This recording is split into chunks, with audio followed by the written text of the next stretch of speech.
Barpeta young star ক্লাবৰ উপদেষ্টা তথা শিক্ষকবৃন্দ লগতে আজি এইখন সভাৰ সভাপতি মঞ্চত উপবিষ্ট সম্পাদক বিধান আলী চাহেব, মঞ্চত উপবিষ্ট আজিৰ সভাৰ নিৰ্দিষ্ট বক্তা তথা এপিএমচিৰ সভাপতি ইব্ৰাহিম আলী চাহেব, তেখেত মঞ্চত উপস্থিত নাই, ইতিমধ্যে গুচি গ'ল তেখেত।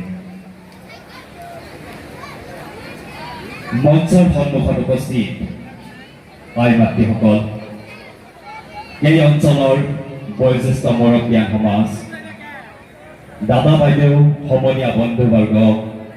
আৰু নিৰাপত্তা বেষ্টনীৰ বাবে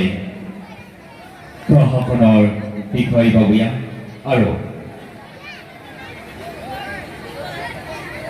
আজিৰ এই অনুষ্ঠান আয়োজন কৰা উদ্যোক্তাসকলক মই মোৰ ফালৰ পৰা